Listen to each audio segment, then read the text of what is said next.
All right, we are on chapter 10, and I'm going to try to get this done without my friend's dogs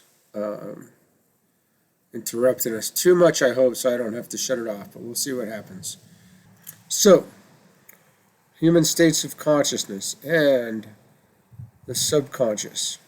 We have already noticed the fact that many activities of consciousness, once purposive, have become automatic and have gradually sunk below the threshold of consciousness. The processes which maintain the life of the body, such as the beating of the heart, the expansion and contraction of the heart, the process of digestion, etc., have all fallen into a region of consciousness on which the attention of consciousness is not fixed. And there are innumerable phenomena not directly connected with the maintenance of bodily life, which also inhabit this dim region. The sympathetic system is a storehouse of traces left by long past events not belonging to our present life at all, but events that passed hundreds of centuries ago that occurred in long past lives when the Jiva Atma, which is our self, was abiding in savage human bodies and even in the bodies of animals.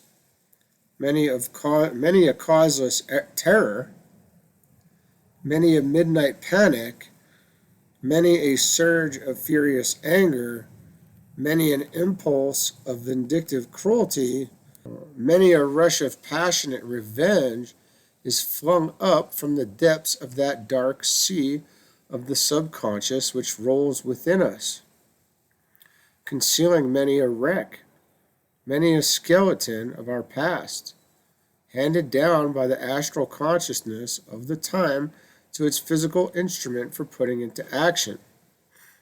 The ever-sensitive plate of the permanent atom has caught and photographed them and has registered them in the recesses of the nervous system life after life. The consciousness is off guard, or a strong vibration from another strikes us, or some event reproduces circumstances that start vibrations that arouse. In one way or another, the slumbering possibilities are awakened, and hurling itself upwards into the light of day comes the long-buried passion. There too hide the instincts which oft overpower reason, instincts that were once life-preserving efforts, or the results of experiences in which our body of the time perished, and the soul registered the result for future guidance. Instincts of love for the opposite sex, outcome of innumerable unions. Instincts of paternal and maternal love poured out in many generations. Instincts of self-defense, developed in countless battles. Instincts of taking undue advantage, offspring of numberless cheatings and intrigues. And yet again, there are many vibrations that belong to events and feelings and desires and thoughts of our present life, experienced and forgotten, but lying near the surface, ready for upcall. Time would fail to enumerate the contents of this relic chamber of an immemorial past, containing old bones fit only for the dustbin. Side by side with interesting fragments of earlier days, time would fail to enumerate the contents of this relic chamber of an immemorial past, containing old bones fit only for the dustbin. Side by side with interesting fragments of earlier days, with tools still useful for our present needs, over the door of the relic chamber is written, fragments of the past. For the subconsciousness belongs to the past, as the waking consciousness to the present, as the superconsciousness to the future. Another part of the subconscious in us is composed of the contents of all the consciousness that use our bodies as fields of evolution, atoms, molecules, cells of many grades, Some of the queer specters and dainty figures that arise from the subconscious in us do not belong to us at all, but are the dim gropings and foolish fears and pretty fancies of the units of consciousness at a lower stage of evolution than our own, that our guests inhabiting our body as a lodging house. In this part of the subconscious go on the wars waged by one set of creatures in our blood against another set, which do not enter our consciousness except when their results appear as diseases. Human subconsciousness working on the physical plane is thus composed of very varied elements, and it is necessary thus to analyze and to understand it in order to distinguish its workings from those of the true human superconsciousness, which resembles the instincts in its sudden eruptions into consciousness, but differs entirely from them in its nature and place in evolution, belonging to the future while they belong to the past. These two differ as atrophied vestigial organs, recording the history of the past, differ from germinal rudimentary organs, indicating the progress of the future. We have also seen that consciousness, working on the astral plane, built up and is still building the nervous system for the instrument on the physical plane, but this also does not form part of what is called the normal waking consciousness at this stage of evolution. In the average man, consciousness working on the mental plane is now building up and organizing the astral body as its instrument in the future on the astral plane. But this again does not form part of the waking consciousness. What then is the human waking consciousness? The waking consciousness is consciousness working on the mental plane and on the astral, using mental and astral matter as its vehicle, seated in the physical brain as self-consciousness, and using that brain with its connected nervous system as its instrument for willing, knowing, and acting on the physical plane. In waking consciousness, the brain is always active, always vibrating. Its activity may be stimulated as a transmitting organ from outside through the senses, or it may be stimulated by the consciousness from the inner planes, but it is ceaselessly active, responding to the without and the within, or the inside and outside, or outside and inside. So in the average man, the brain is only part in which consciousness has definitely become self-consciousness, the only part in which he feels himself as I, and asserts himself as a separate individual unit. And all the rest of him, consciousness is still vaguely groping about, answering to external impacts, but not yet defining them. Consciousness as to the changes of its own conditions, conscious as to the changes of its own conditions, but not yet conscious of others and myself. In the more advanced members of the human family, consciousness working on the astral and mental planes is very rich and active, but its attention is not yet turned outwards to the astral and mental worlds in which it is living, and its activities find their outer expression in self-consciousness on the physical plane, to which all the outer attention is consciousness is turned, and into which is poured as much of the higher working as it is capable of receiving. In the more advanced members of the human family, consciousness working on the astral mental planes is very rich and active, but its attention is not yet turned outwards to the astral mental worlds in which it is living, and its activities find their outer expression in self-consciousness on the physical plane, to which all the outer attention and consciousness is turned, and into which is poured as much of the higher workings as it is capable of receiving. From time to time, powerful impacts on the astral or mental plane create so violent a vibration in consciousness that a wave of thought or emotion surges outwards into the waking consciousness and throws it into such furious motion that its normal activities are swept away, submerged, and the man is hurried into action which is not directed or controlled by self-consciousness. We shall consider this further when we come to the superphysical consciousness. Waking consciousness may then be defined as that part of the total consciousness which is functioning in the brain and the nervous system and which is definitely self-conscious.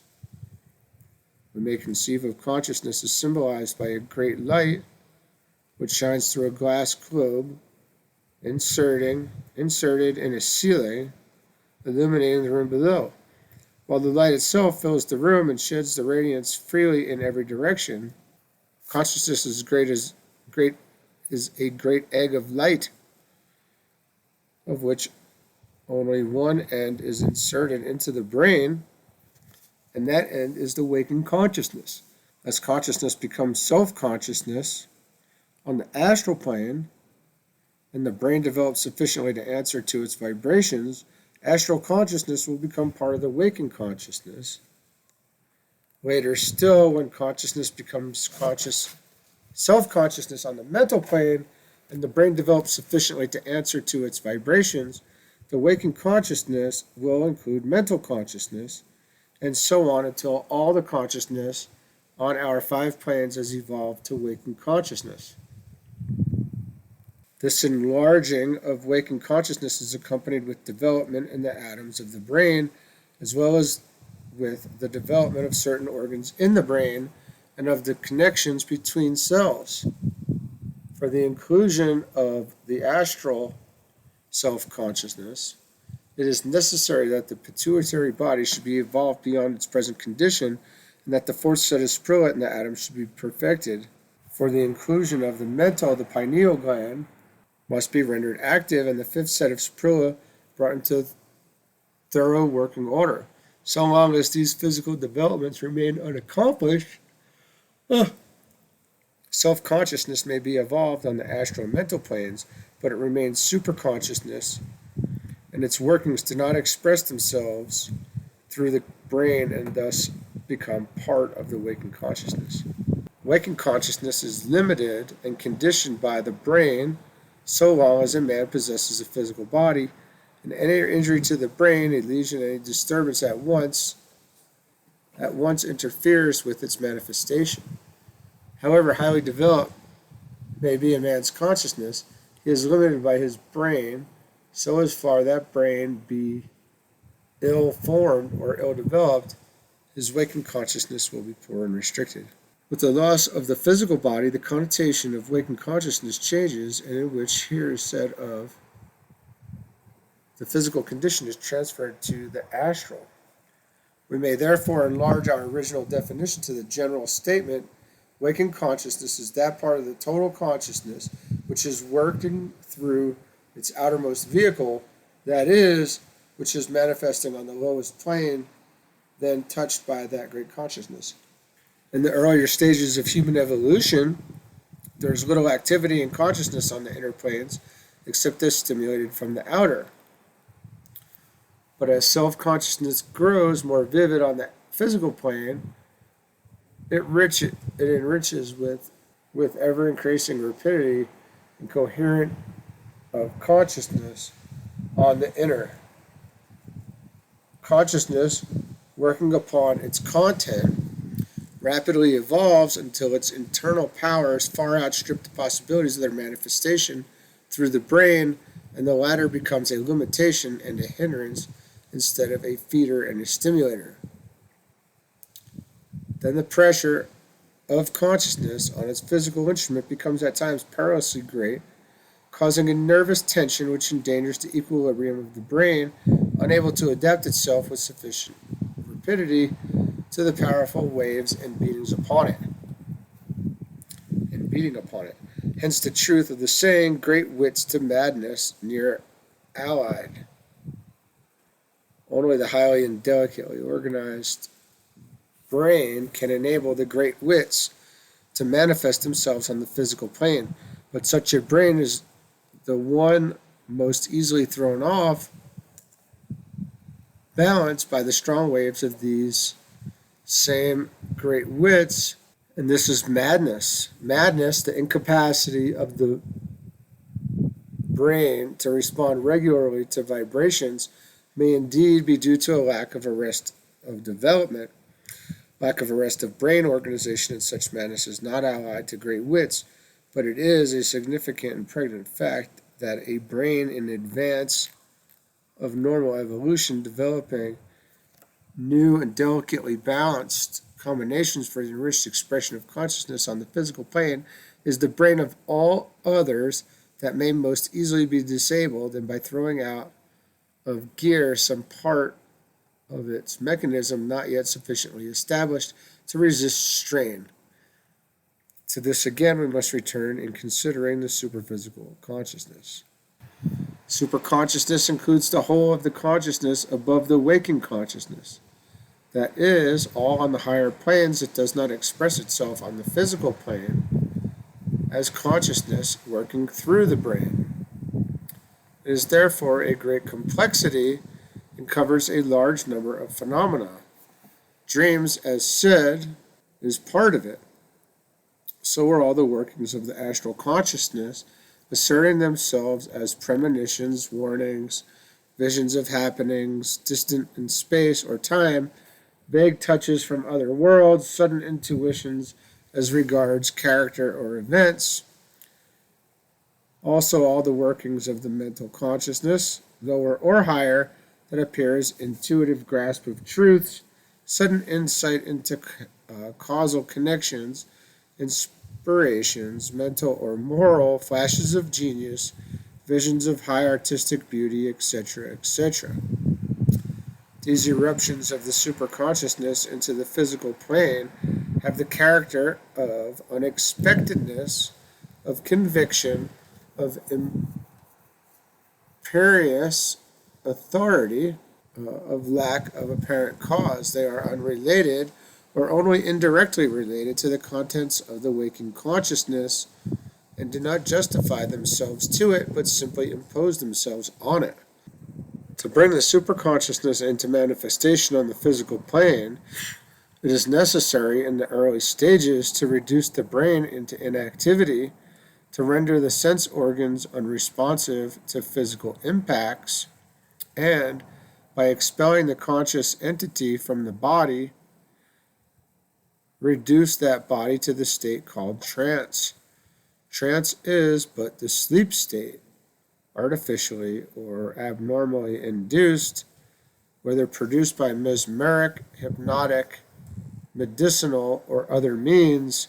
The result is the same or far as the physical body is concerned. But the result on the other planes will depend entirely on the evolution of consciousness on those planes, and a highly evolved consciousness would not permit the use of hypnotic or medicinal means unless perhaps of an anesthetic for an operation, though such a one might allow, under exceptional circumstances, the use of mesmerism in producing the trance state. Trance may be produced by action from the higher planes, Trance may also be produced by action from the higher planes, as by intense concentration of thought, or by rapt contemplation of an object of devotion inducing ecstasy. These are the means used from time immemorial by the Raja Yogis of the East, and the ecstasy of the saint in the West is produced by this rapt contemplation. The trance is indistinguishable from that produced by the means above referred to in the Salpatre and elsewhere. The Hatha Yogis also reach the same trance condition, but by means much resembling the last named, by staring at a black spot on a white ground at the point of the nose, and other similar practices. But when other than physical vision and physical tests are used, how great is the difference between the superphysical conditions of consciousness in the hypnotized subject and in the yogi? HPB has well described this difference. In the trance state, the aura changes entirely, the 7 prismatic colors being no longer discernible. In sleep also, they are not all at home. For those which belong to the spiritual elements in the man, yellow, booty, indigo, higher manas, and the blue of the auric envelope will be either hardly discernible or altogether missing. The spiritual man is free during sleep, and though his physical memory may not become aware of it, lives robed in his highest essence in realms on other planes, and realms which are the land of reality, called dreams on our plane of illusion. A good clairvoyant, moreover, if he had an opportunity of seeing a yogi in the trance state and a mesmerized subject side by side, would learn an important lesson in occultism. He would learn to know the difference between self-induced trance and a hypnotic state resulting from extraneous influence. The yogi, the principles of the lower quaternary disappear entirely. Neither red, green, red, violet, nor the auric blue of the body are to be seen. Nothing but hardly perceptible vibrations of the golden-hued prana principle, and a violet flame streaked with gold rushing upwards from the head in the region where the third eye rests, and culminating in a point.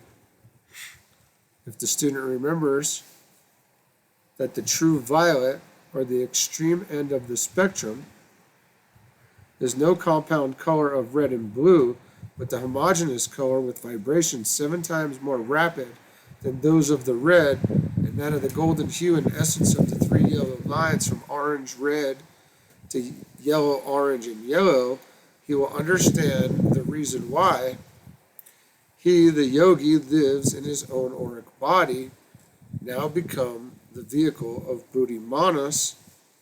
On the other hand, in a subject in an artificially produced hypnotic or mesmeric trance, an effect of unconscious, when not of conscious black magic, unless produced by a high adept, the whole set of the principles will be present, with the higher manas paralyzed, buddhi severed from it through that paralysis, and the red-violet astral body entirely subjected to the lower manas and kamarupa. This difference in the appearance of the entranced person, as seen by the clear-seeing eye, is connected with a difference of immense importance in the after outcome of the trance. The yogi who thus leaves the body, leaves it in full self-consciousness, visits the higher worlds in full possession of his faculties, and, on returning to the dense body, imprints on the evolved brain the memory of his experiences. Little evolved person, entranced, loses consciousness when his self-consciousness is not developed. On the higher planes, his awareness is not there turned outwards. His practically as much asleep there in the astral and mental worlds as he is in the physical plane, and on awaking from the trance he knows nothing of what has occurred during continuance, either here or elsewhere. If, however, the subject be sufficiently evolved, as many people are at this stage of evolution, to be self-conscious on the astral plane, then others may be profited by questioning him while entranced. For in the artificially induced trance state, when the brain is cut off from the normal action and reaction between itself and its environment, it becomes an instrument, however inadequate, of the superphysical consciousness. Isolated from its physical environment, rendered incapable of responding to its accustomed stimuli from outside, cut off from its lower attachments while remaining united to its higher, it continues to answer to the impacts from above, and can do this the more effectively since none of its energies are running out into the physical plane. This is the essence of the trance state. In the forcible closure of the avenues of the senses through which its forces pour out into the external world, these forces remain available as servants of the superphysical consciousness. In the silence thus imposed on the physical plane, the voices of the other planes can make themselves heard. In the hypnotic trance, a quickening of the mental faculties is observed. Memory is found to embrace a far larger area For the faint pulsing light left by far-off events become audible when the stronger pulsing from the recent are temporarily stilled. People forgotten in the waking state are remembered in the trance. Languages known in childhood but since lost reappear. Trivial events re-arise. Sometimes the perceptive powers range over a larger area. Distant occurrences are seen. Vision pierces through physical barriers. Far-off speech becomes audible. Fragments of other planes are also occasionally glimpsed, much mixed up with the thought forms of waking hours. The whole literature exists on this subject. A whole literature exists on this subject and can be studied by the investigator. It has also been found the results of deeper trance are not identical with those of the more superficial. As the trance deepens, higher strata of the superphysical consciousness manifest themselves in the brain. The famous case of Leone, the first, second, and third, is well known, and it should be observed that Leone 1 knew nothing of 2, 3, that 2 knew Leone 1, but did not know 3, that Leone 3 knew both 1 and 2, that is, the higher know the lower, while the lower does not know the higher, a most pregnant fact. In the mesmeric trance, the higher phenomena are more easily obtained than in the hypnotic, and in this, very clear statements may be had of the phenomena of the astral and even the mental plane, where the subject is well developed and sometimes glimpses are gained of past lives. When we see that the exclusion of the physical plane is the condition of these manifestations of the superphysical consciousness, we begin to understand the rationale of the methods of yoga practiced in the East. When the methods are physical, as Hatha Yoga, the ordinary hypnotic trance is most often obtained, and the subject on reawakening remembers nothing of his experiences. The method of Raja Yoga, in which the consciousness is withdrawn from the brain by intense concentration, leads the students to continuity of consciousness on the successive planes, and he remembers his superphysical experiences on his return to the waking state.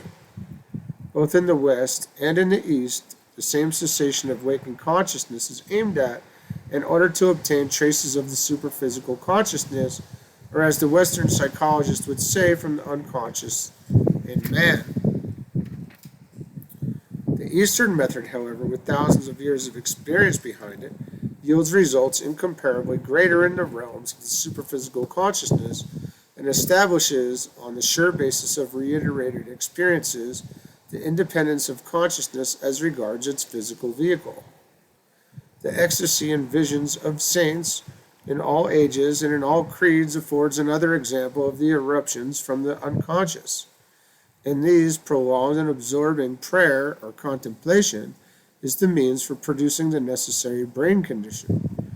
The avenues of the senses become closed by the intensity of the inner concentration, and the same state is reached spasmodically and involuntarily, which the practicer of Raja Yoga seeks deliberately to attain. Hence we find that devotees of all faiths ascribe their visions to the favor of the deity worshipped, and not to the fact that they have produced in themselves a passive brain condition, which enables the superphysical consciousness to imprint on that brain the sights and sounds of the higher worlds. Professor William James, in his Varieties of Religious Experience, points out that some of the most striking of these eruptions from the unconscious are cases of sudden conversions, in which a sudden thought or vision or voice has changed at once and completely the whole course of a man's waking life. He argues that a force sufficiently powerful to produce such effects cannot be lightly waved aside or contemptuously ignored by any serious student of human consciousness. This whole class of physical phenomena demands careful and scientific study and promises a rich harvest of results as to the superphysical consciousness to repay the serious investigator. As against this view, however, it is urged that these facts are observed in connection with morbid nervous states and that the subjects are hysterical, overexcited persons whose experiences are vitiated by their condition. In the first place, this is not always true. The Eastern Raja Yogis are persons distinguished for their calmness and serenity, and some of the cases of conversion have been those of worldly and capable men. Let it be granted, however, that in the majority of cases the nervous condition is morbid and the brain overstrained. What then? The normal brain has admittedly evolved to a point of responding to the vibrations of the physical world and of transmitting these upward and of transmitting downwards mental and astral vibrations connected with these from the higher vehicles. It has not yet evolved to the point of receiving without disturbance very violent vibrations from the higher planes, nor of responding at all to the vibrations set up in the subtler vehicles by the external phenomena of their own planes. Very violent emotions of joy, pain, grief, terror often prove too much for the normal brain, causing severe headache, hysteria, and even nervous collapse. It is, therefore, no wonder that the very violent emotion which causes what is called a conversion should often be accompanied by similar nervous distress. The important point is that when the nervous upset is past, the effect, the changed attitude towards life remains. The nervous disturbance is due to the inadequacy of the physical brain to bear the violent and rapid vibrations dashing down upon it. The permanently changed attitude is due to the steady pressure of the superphysical consciousness continuously exerted. Where the superphysical consciousness is not sufficiently developed to exert this continuous pressure, the converted person falls from grace as the surge of emotion ebbs away. In cases of visions and like phenomena, we have already seen that they may occur when a form of trance has been produced.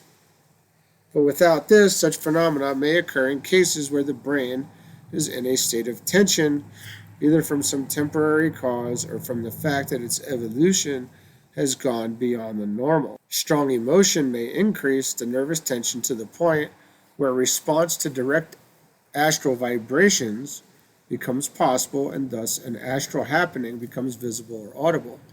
The reaction from the strain will probably show itself as nervous disturbance. When the brain is more highly evolved than the ordinary brain, has become more complicated and more sensitive, astral happenings may be felt constantly, and this strain may well be somewhat greater than the nervous system is quite fitted to bear, in addition to bearing the ordinary wear and tear of modern civilization. Hence again, hysteria and other forms of nervous distress are likely to accompany the visions. But these facts do not take away from the importance of the experiences as facts in consciousness. Rather, perhaps, do they increase their importance as showing the way in which evolution works in the action of the environment of an organism. The reiterated impacts of external forces stimulate the growing organism and very often temporarily overstrain it, but the very strain forces forward its evolution. The crest of the evolutionary wave must always consist of abnormal organisms. The steady, normal, safe, average organisms follow on behind. They are most respectable, but perhaps not so interesting as the pioneers, and most certainly not so instructive as regards the future. As a matter of fact, the forces of the astral plane are constantly playing vigorously on the human brain in order that it may develop as a fuller vehicle of consciousness, and a sensitive brain in the transitional state is apt to be thereby thrown a little out of gear with the world of its past. It is probable that a good many activities to which thought is at present directed will in the future be carried on automatically and will gradually sink below the threshold of the waking consciousness as have done various functions once performed purposefully. As these changes go on, the subtler vibrations must inevitably show themselves in an increasing number in the most delicately equilibrated brains, those which are not normal, inasmuch as these, on the crest of evolution, will be those most capable of responding. Dr. Maudsley writes, "What right have we to believe nature under any obligation to do her work by means of complete minds only?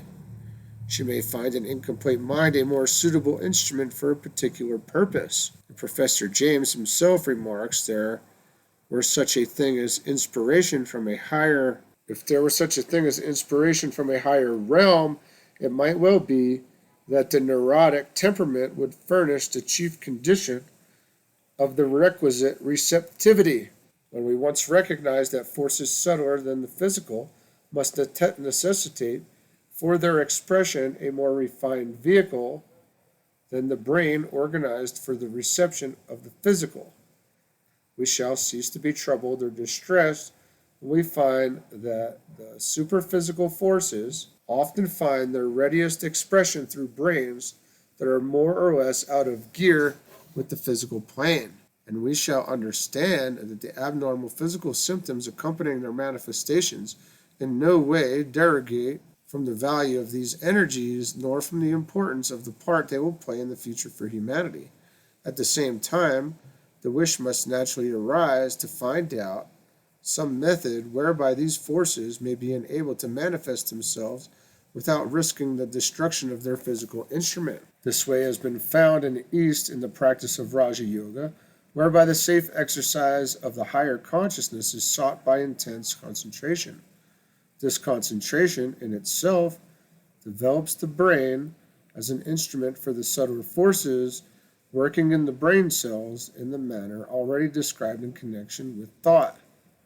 Moreover, it slowly opens up the set of sprua of the atom next in order to those now in activity, and thus adds a new organ for the higher functioning. This process is necessarily a slow one, but is the only safe way of development. And if its slowness be resented, it may be suggested as a reason for patience that the student is endeavoring to antedate the atomic development of the next round, and he can hardly expect to accomplish this with rapidity. It is, however, this slowness of the Raja Yogic practices which renders them somewhat unacceptable to the hurrying West. And yet there is no other way to secure a balanced development. The choice lies between this and the morbid nervous disturbances which accompany the eruptions of the superphysical consciousness into an unprepared vehicle. We cannot transcend the laws of nature. We can only try to understand and then to utilize them. What a wild chapter. That is something else, really. I'll be pondering on that for the rest of today for sure. It's been said to us before, the pioneers of the race are going to look a little wacky. That's been told to me directly. You're trying to go faster than everyone else. So that your values and the system you're working in is different. All right. Have a good one.